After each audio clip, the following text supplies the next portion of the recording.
I'm excited to share a little bit of how to look at your food journal. You guys might be doing this obviously on a app on your phone, and that's totally fine. And so I have a little example day here, but first we're gonna go over this, which is very important. So one of the things that I want you guys to notice is, first of all, is this. We're gonna talk about carbs, we're gonna talk about protein, we're gonna talk about a little bit about fats and starchy carb family. But this is super important right here. This is probably the most important thing you want to understand when it comes to health and fitness and losing weight. So this little line here, right here in black, is kind of like your blood sugar. You're gonna be within this healthy range. This is a healthy range if you stay within healthy range, right? So what happens is this. We want to kind of stay with the carbs. Here's your morning snack time, lunchtime snack, dinner, and let's say you also are somebody who has a late night snack. Do not exceed these numbers. And I'm going to show you why over here in a little bit. But for example, for your morning time, your breakfast shake, probably your lunch and your dinner, you want to keep it within 25 grams of carbs. For your snacks, you want to keep it about 17. And maybe if you have a dinner snack, keep it within 10 or 17. I'd rather do lower because you're going to go to bed, right?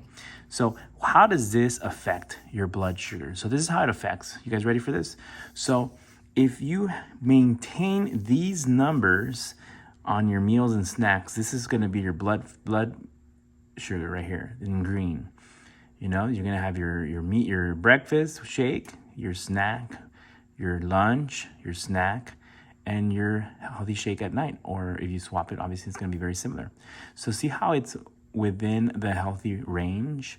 You don't want to go too high and you don't want to go too low. So that's why we also eat every 2.5 to 3 hours, so that we maintain our healthy blood sugar.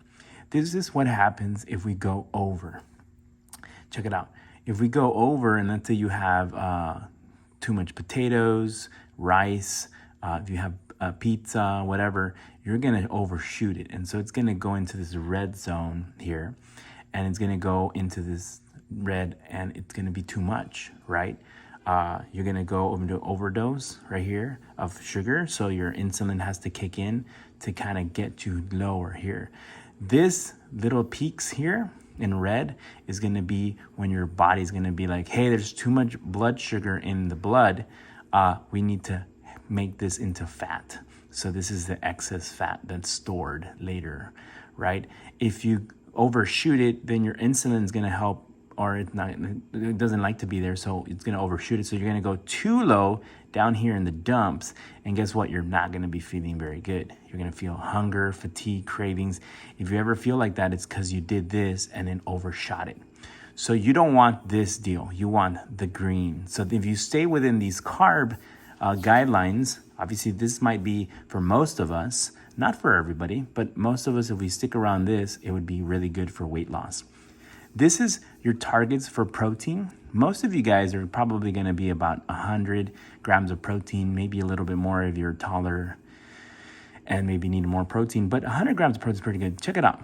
Here's 24, your snacks between 10 and 15, your meal in the middle of the day about 40, then you have your snack, and then you have your another shake here. If you have a nighttime snack, also have some protein. And then these are very important.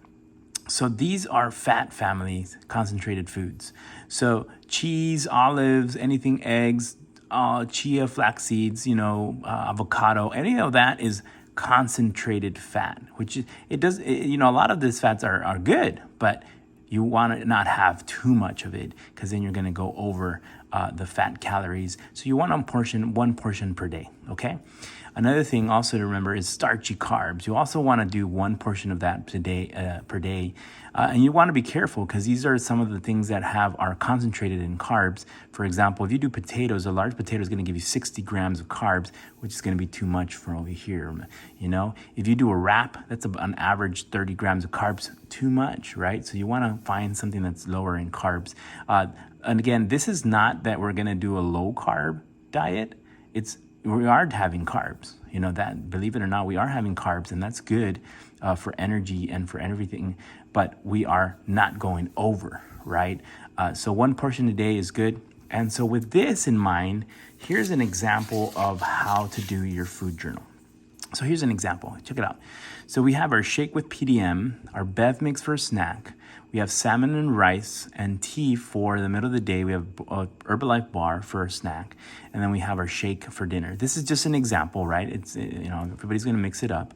But check it out. I want you to do this. In the first number is your protein. So remember, we got to aim for those protein for the day. So here's 24 grams of protein for both shakes.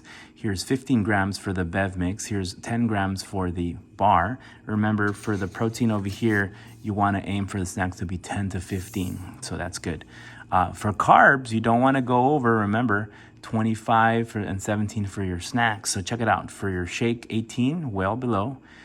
For your snacks, here's a Bev mix, 3 grams. Ooh, super good. I could even stick little berries in here if you wanted to have a little extra carbs here. Salmon, 0 carbs, but loaded in protein. But the rice does have carbs, 22, but that's below what we need to. So check it out. I can't, you know, I'm really on the edge, so that's all I'm gonna have. And then here's your Herbalife bar, 15 grams, not bad, you know, and then our shake at the end, 18. So check it out. These are the carbs, okay? So then these are, on the outside is if I have any liquid with it. So this is gonna help me to know how much water I had in the day. So that's pretty good, right? So I had, if I wanted to add it up, I'm gonna add up all these in protein, I'm gonna add up all these in carbs, and I'm gonna add up my, my water. So give me 1 sec. So we're back here. So here are the totals. I had 109 grams of protein, 112 ounces of water, 30 minutes of exercise, and I feel great. And this is something very important. 77.5 grams of carbs. Obviously, that might be a little different if I have added maybe some berries here. Maybe if I wanted to add an extra snack here to kind of get a little extra berries, maybe with some Bev mix and something. So this is just an example, but this is how I want you guys to do your food journal, right? I really want to be interested in, for you guys to keep these numbers within this number so that you guys could be good here. Just one last thing also, when you're thinking about sugar and carbs, right? Just remember, this is very, very eye-opening, right? For every, the carbs, for every 5 carbs, more or less, it's about a teaspoon of sugar. So that's why we want to kind of limit that when it comes to weight loss so that we don't have any of this. All right, guys, have a great day. Let's do this.